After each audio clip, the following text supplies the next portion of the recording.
Simechka de Respect, qui racontait comment lui et sa rédaction avaient été assez choqués par l'élection de Zeman, pas car il craignait que Zeman soit un président autoritaire qui impose un système. Est-ce qu'il a été à la hauteur de ses craintes depuis son élection?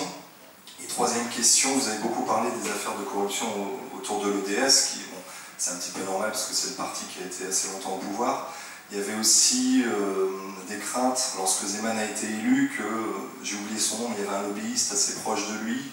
Est-ce qu'il y a un système Zeman aussi qui serait soit en marche, soit qui existe depuis qu'il a été Premier ministre et qui serait souterrain encore et on pourrait s'attendre à des affaires dans quelques temps?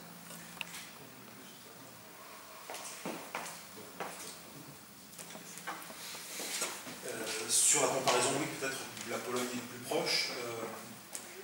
Je dirais ce qui a manqué à la République tchèque, entre guillemets, pour suivre le modèle français, c'est un choc, un électrochoc comme ce qui s'est produit. Parce qu'il y a eu un carrément changement de constitution. C'est plus qu'un changement de constitution, c'est des raisons pour lesquelles ça s'est modifié. Entre parenthèses, s'il y a une comparaison à faire ici entre l'avant et l'après modification de la constitution, dans les deux cas, il y a quelque chose qui est commun. C'est la volonté de la classe politique d'éviter que le changement n'ait pour effet de la faire tomber.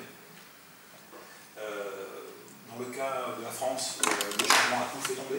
Effectivement, on est passé à la bipolarisation, dans un processus évidemment plus complexe. Dans le cas tchèque, non, on se retrouve toujours avec la même classe politique, avec les mêmes hommes politiques, à l'exception près évidemment de certains députés, Ano ou celui de Tomio Komura. Mais entre parenthèses, là aussi c'est une perspective, le changement de la classe politique qu'on voit apparaître par exemple dans les années, en 2010, lors des élections de 2010, avec la tentative prônée par une association qui disait nous on vote c'est un scrutin de liste, mais on a 4 votes préférentiels. Donc on va tous faire la même chose, on va entourer les 4 derniers. Comme ça on va faire sortir les sortants.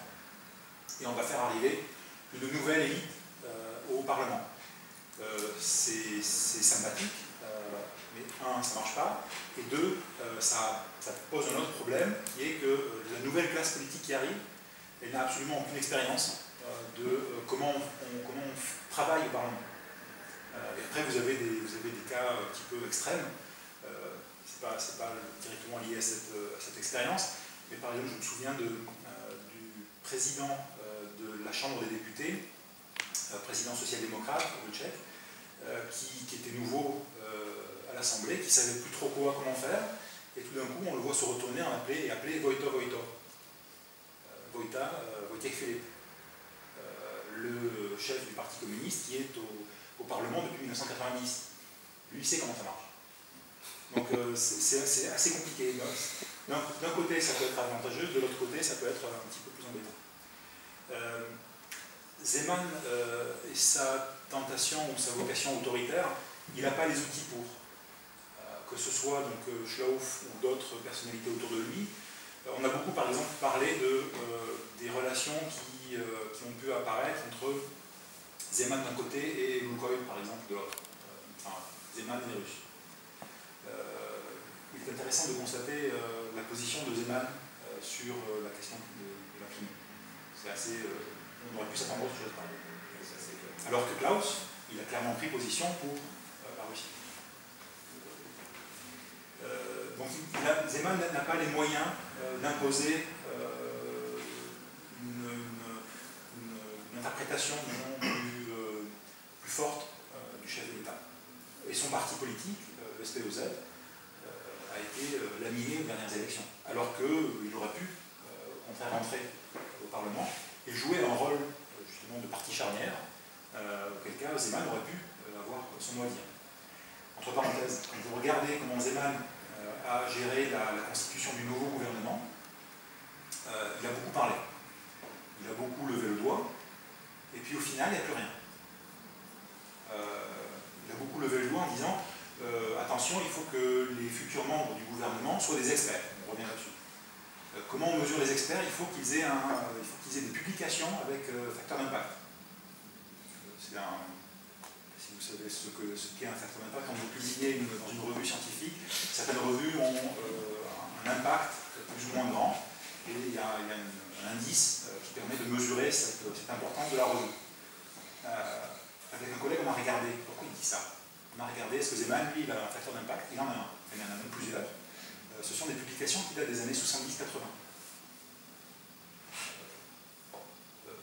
Valeur scientifique actuelle, nulle. Mais il en a. Dans son CV, il a un niveau scientifique supérieur. Concernant l'ODS et les affaires de corruption, l'ODS a été marqué par justement ce lien entre disons, le milieu des affaires et le parti stricto sensu. Je ne veux pas défendre cette situation, mais juste un constat. Quand vous regardez les théories qui concernent les partis politiques, vous avez souvent la distinction entre partis de masse et partis de cadre.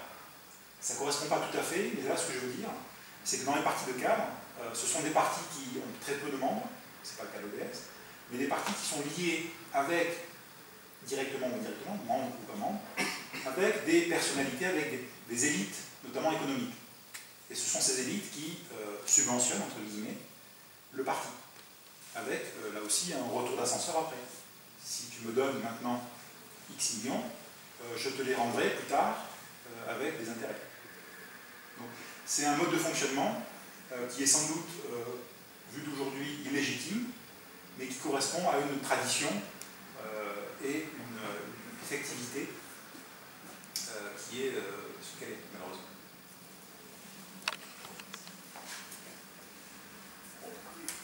Juste un mot sur vous avez fait la comparaison avec le cas polonais. Je ne sais pas si c'est le cas Kaczynski-Tusk, la brève cohabitation qui a eu lieu. Je verrais plutôt chez Zeman une situation de velléité d'occuper une présidence plus influente, et ça me fait penser un petit peu à Walesa quand il était président, et où il y avait ce qu'on appelait la petite constitution, c'est-à-dire qu'il n'y avait pas une vraie constitution, une nouvelle constitution, mais on avait créé une sorte de domaine réservé où le président, ça restait un système parlementaire, mais le président devait être consulté sur certaines nominations, ministre de la Défense, ministre de l'Intérieur, etc. Donc les postes clés. Et donc je verrais plutôt cette tentative d'un président dans un système semi-parlementaire, voire plus semi-présidentiel, essayant d'élargir son rayon d'action, et c'est ce qu'essaye de faire Zeman, mais je suis d'accord pour dire que jusqu'à maintenant, il y a eu beaucoup de paroles, beaucoup de remontades, mais on verra comment ce nouveau gouvernement, qui vient à peine d'être créé, donc pour l'instant, n'oublions pas, Zeman est élu quelques mois après, 3 mois après, le gouvernement est pratiquement terminé, le gouvernement ODS, est nommé un gouvernement provisoire, un gouvernement d'experts, mais qui est un gouvernement Zeman. C'est lui qui a nommé ces experts. Là, on est à nouveau dans la logique des experts. D'ailleurs, les Tchèques aiment bien les gouvernements d'experts. Dans l'ensemble, ils ont une certaine popularité. Prenez le gouvernement très populaire, le gouvernement Tochowski, ancien gouverneur de la Banque centrale, en 97, un gouvernement très populaire. Parce que justement, il n'était pas alignés sur tel ou tel parti, ils étaient sobres, responsables. Fischer, quand le gouvernement Topolánek est tombé, Fischer, fonctionnaire inconnu de l'Institut, directeur de l'Institut des statistiques, personne ne s'intéressait à lui, devient Premier ministre.